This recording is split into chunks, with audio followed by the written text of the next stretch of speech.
Hi guys, I am here at our Facebook Live.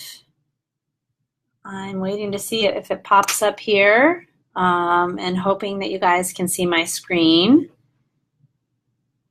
So today's topic, we are talking about perimenopause. So I have a few slides prepared and hopefully you guys can see these, and also the video should be up later for people that can see it, want to see it, or couldn't make it over the lunch hour. This time seems to be working out best for everybody. So today we're going to talk about perimenopause. So just going to go through a few things here.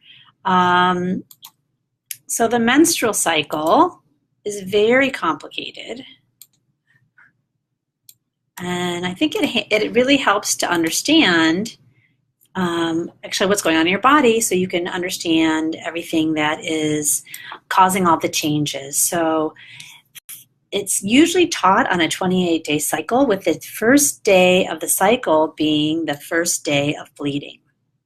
And what happens here is, the lining sheds, and at that time, the brain is sending a signal down for the egg to grow.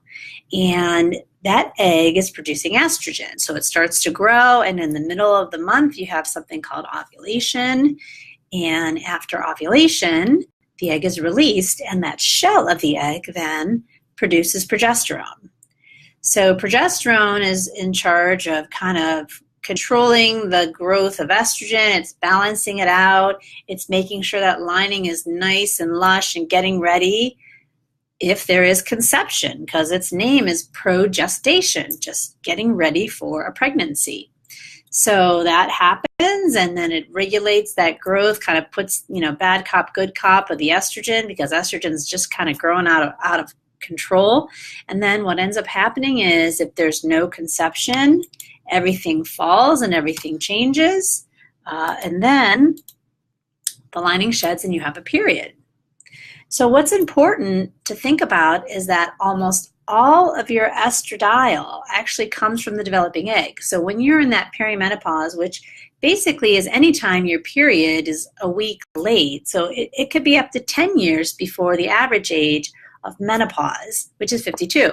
So a lot of women in their 40s can experience this. But what's important to understand is that every single month you can have a different amount of estrogen, because almost all of your estradiol, so 95%, comes from the developing egg. So if you think about it, it's a little bit like you have a job on commission. And so that makes it a little bit more difficult to know what your hormones are doing and how you're getting balanced. Because think of it, if you have a job on commission, 100% of the time, you don't know what you're going to get until you get paid.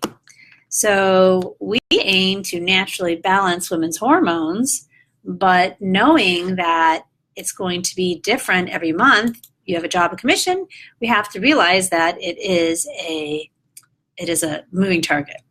So basically, I'd like to just take a few minutes to talk about the different types of hormones that are involved in perimenopause. So the one thing that, differs every month and comes from the developing egg is estrogen. So the estrogen is kind of a blanket term for three types of estrogen. Estrogen, we think of long, luscious hair. We think of Sofia Vergara. I mean, she's got a typical estrogen body. Estrogen-dependent tissues are usually breasts and hips, and we think about how she's got this luscious hair and beautiful skin. That's usually a sign of a lot of estrogen. Now, estrogen is a growth hormone. It has to do with body development. It also has to do with bones, heart and bones, so it's really good for your heart and bones. So there's three types of estrogen. There's actually estradiol, which is the strongest hormone that is made from the developing egg. And then there's estriol, which is the weakest one, that is only made when estrone is broken down. And that one is usually pretty good for your skin and connective tissue. And then there's estrone, which if there were a bad estrogen, then I would say that estrone was a bad estrogen, even though it's not really, but that's the one that is made in your muscle and fat. So that hormone is the one that stimulates breast growth, and we really want to keep it into balance. The problem is we can get other sources of estrogen. And then I think that's part of the problem. We have so many issues with women's hormones nowadays than we did when we were growing up. And I see this a lot with younger girls when they start their period, and also even girls in their 20s. But basically, there are other chemicals that mimic estrogen and act like estrogen. So it could be a preservative, it could be chemicals, certainly could be something like BPA or additives. So we end up having a lot of people who get much more estrogen in their environment, and not as much of the balancing hormone progesterone. So I think that's why we have so much what we call estrogen dominance, and we have an imbalance in hormones. So the estrogen, primarily, we think of it as a growth hormone, but then progesterone, we think about as the balancing hormone. And the interesting thing about progesterone is it is an antidepressant naturally in the body. So there are a lot of questions about anxiety and this. So a lot of times I see anxiety stem from too much estrogen and not enough progesterone. And I'll talk about that in a little bit as well. And so progesterone helps you use fat for energy. It's also integral to the thyroid to function. And progesterone is a precursor to testosterone as well. So it can be thought to also be involved in maintaining your libido. It definitely is a hormone that helps sleep, very protective for the brain. And the thing about progesterone is having the proper amount of progesterone protects against fibrocystic breast disease, cancers of the uterus and the ovary, of the uterus and the breast, protects against osteoporosis, and also protects against heart disease and mental decline. So it's really important to have the proper amount of progesterone. So testosterone fits in there because some of it is produced in the ovary, but most of it is produced from the adrenal gland, and it's converted in our muscle and fat. But we traditionally think of testosterone as libido and muscle strength. And so we think of it as stamina, and we think of it, but we also know that it is important.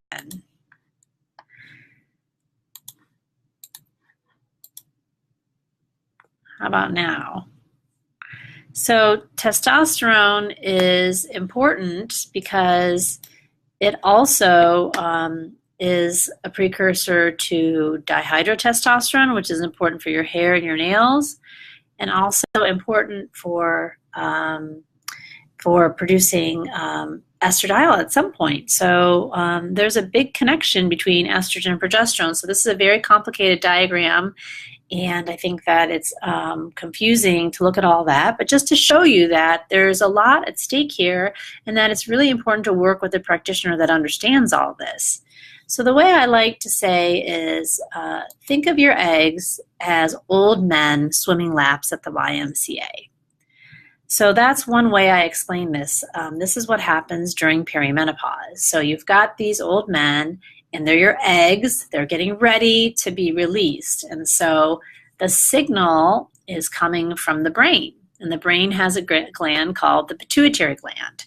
And I like to think in this analogy that the lifeguard is like the pituitary gland, and he's saying to these old men waiting on the bench, he's saying next. And then one old man gets up, he gets on the block, and he swims his lap. And then the lifeguard says next, and the next old man gets up, hops on the block, and swims in his lap. Well, then the lifeguard says next, and then what happens? Nobody moves. Everybody's just sitting there because they're hard of hearing. So what's the next thing that happens then? Then the lifeguard picks up his megaphone and he shouts, next. So then what happens? Well, at that point, and after he shouts, all the men stand up and they're saying, is he talking to me? Is it my turn to go? And so they all stand up and think of these all as the eggs that are now responding to that increased signal from the brain. So then they're all now producing extra estradiol. But only one of them can actually get on the bench and hop in to swim their lap. So what happens? Well, some of them will sit down, so some of those eggs will just kind of die off, but some of them may release right after that one then. So you might get a period, and then 2 weeks later you might get another period. Or some of them will just stand around on the deck and kind of be standing there for a little bit and decide not to swim their lap. And so that's why we have these eggs that develop into an ovarian cyst. So they're all standing there. So overall, the end result is that in perimenopause, we generally end up having increased estrogen. And that's because those eggs don't respond as well to the brain, and then it causes more estrogen. So remember, estrogen is a growth hormone, so that would cause breast tenderness, water retention. That's when your periods actually get heavier, they get irregular. And again, more estrogen can make you cry more, can make you more anxious, can actually affect your sex drive in a negative way. It causes fibrocystic breasts. I see a lot of patients with migraines here, and they have more irritability, more mood swings, more PMS, and that's generally thought to be because there's an imbalance between the estrogen and the progesterone.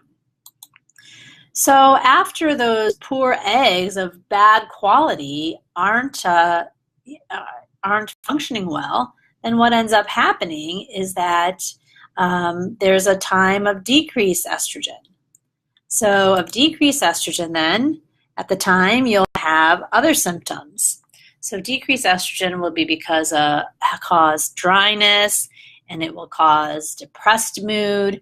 Estrogen has a big correlation to your mood and your well-being. So low estrogen causes low mood. So there's dry eyes, foggy thinking, headaches again, mood swings, night sweats.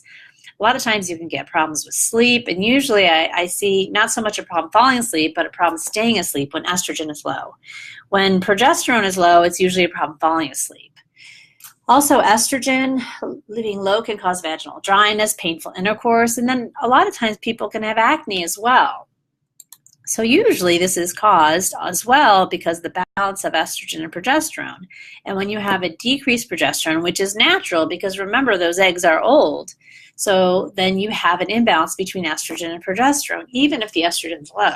Progesterone being a natural anti-anxiety in the body can cause a problem with decreased progesterone, and it can cause a problem with anxiety and headaches and irregular periods. And so a lot of the symptoms are the same because it's more about the balance. So hot flashes can come, night sweats, sleep disruption is one of the big ones I hear as well, and tearfulness. So this balance between estrogen and progesterone is really important. And one of the reasons it's really important is serotonin. And serotonin is your hormone, your neurotransmitter that has to do with joy and making you feel good.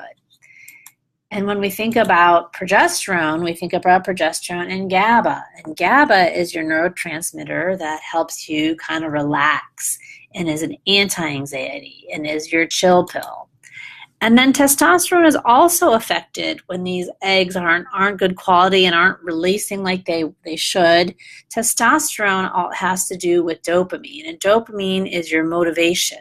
So changes in your hormones can definitely affect changes in your mood and anxiety and other symptoms like that. So basically what we're left with is something called estrogen dominance, where you have all those eggs producing more estradiol and you don't have as much production of progesterone because there's poor quality eggs and only one egg can ovulate. So only one man can swim his lap at the same time.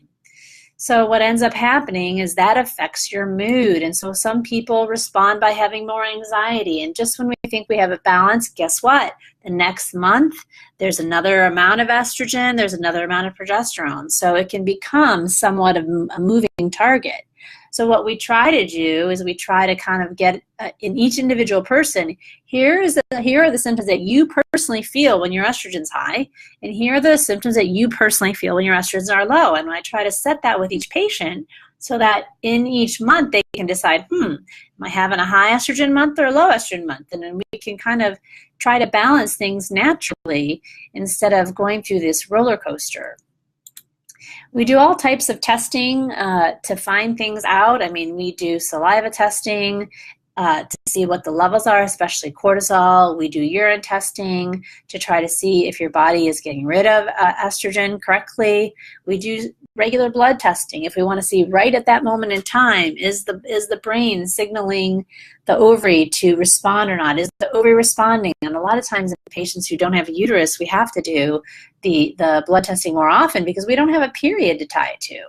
And I guess we do stool testing, but that usually doesn't have as much to do with estrogen, except for the fact that if you have an overgrowth of a certain type of bacteria, they can produce an enzyme that actually gets into the stool, gets that estrogen that your body's already excreted and sends it back to your circulation so it can further add to imbalances and more estrogen. So that's the tricky thing, and that's why it's so hard at this time.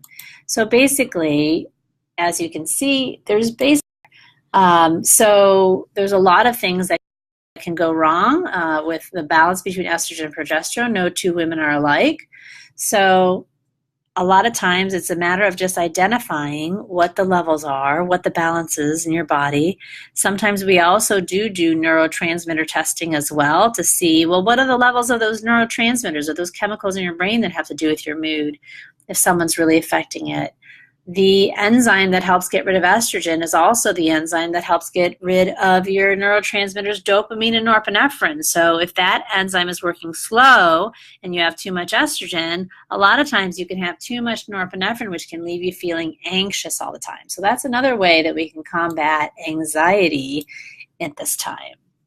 So those are the natural ways that we work, and so hopefully this talk was helpful. I don't know, I guess I'll wait to see if there's any questions you want to write in the comments. We'll wait a few minutes to see if anybody's watching and has any questions about perimenopause and the symptoms specifically.